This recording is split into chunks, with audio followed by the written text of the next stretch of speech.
Alright, now, so this is just south of Raleigh, and so as you can see, it's got the fields, but yet, right over here, a community, or a bunch of houses are growing and developing. So it's kind of common in the Imperial Valley that you just have, like just a place where a bunch of houses form. So now here's the stop sign even. It's being added to this little growing community that's yet to be incorporated.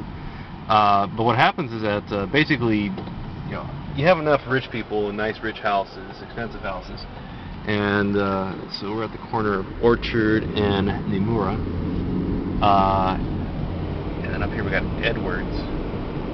But what ends up happening is that you get all these little, or you'll get at some location out in the fields, usually along a main road, and up here is the 8th. You get a couple houses that will start up, or at least like one house will start up because of the location. Other houses will follow suit.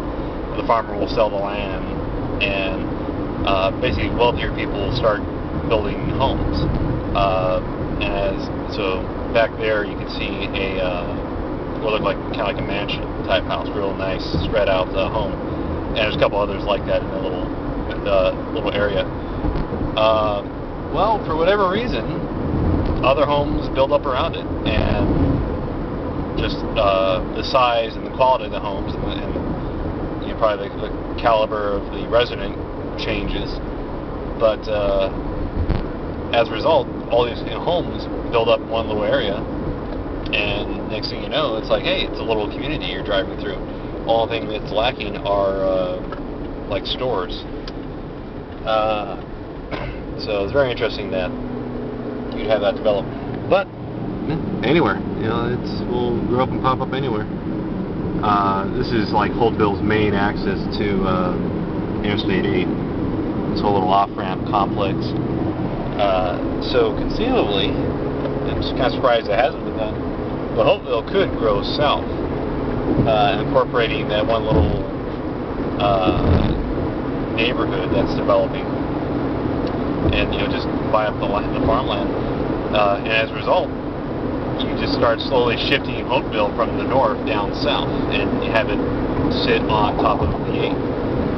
What happens as a result? Well, guess what? Now you have businesses that truckers and other travelers can stop at, and whatever other sort of industries you can create out of that. Just be careful you don't fall into the same pitfalls as the rest of, or as other Imperial Valley communities. So, and here is Holtville's municipal airport. Of course, I'm joking when I say that.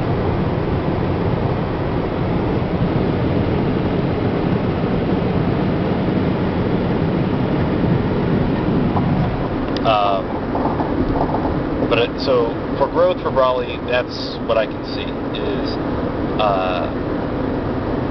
don't spread out from the current location, but try to spread south and try to create a planned community that will work with residents moving in.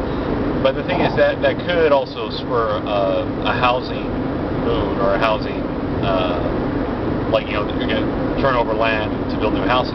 The thing is, Imperial Valley doesn't need new houses, it needs new industries. So I would recommend that as a start, what Raleigh should consider doing is just buying up some of the land around that off-ramp and just putting in some businesses there. And then encouraging those businesses to hire from Holtville, which should not be a problem. But I bet that will bring in, several jobs for Holtville and improve its economy a little bit. But that's all I can think of for right now. It's a shame that they got rid of the rail line, but I guess that means that the rail line that, well, alright, so I'm assuming that there's a rail line to the south, right along the border, which, if that same rail line connects to El Centro, it's kind of a circuitous route that, okay, so you have a rail line going all up to Placer City and ending. So from Placer City it goes to El Centro, and then from there is where it splits to go either north or south.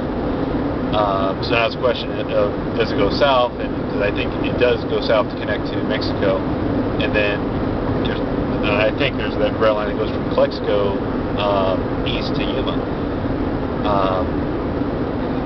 But you could replace that rail line that's just to the north of us and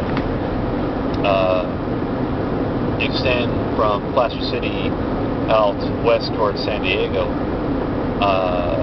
So I think that is possible. And I mean, this is for like another crazy idea of mine where you just ban all tractor-trailer traffic from the Imperial Valley, and as a result, it might help clean up some of the air traffic. People wouldn't do it. I don't doubt it. I don't doubt people would do it, and the reason why is because it's how do you control that? You would have to hire, you'd have to really enforce an ordinance, and it would just be a real pain in the butt to a lot of businesses who would probably just avoid the Imperial Valley altogether just to get around that. Oh, well, hey, our roads aren't getting torn up and our air isn't being polluted by all the traffic. So, but at the same time, we're not getting a lot of business that these trucks are bringing through. So it's the toss-up of one thing or another. If we don't want to get rid of the truck traffic, well, let's make it easier for the truck traffic to get through the Imperial Valley, because that is what will help us financially. So, just my opinion.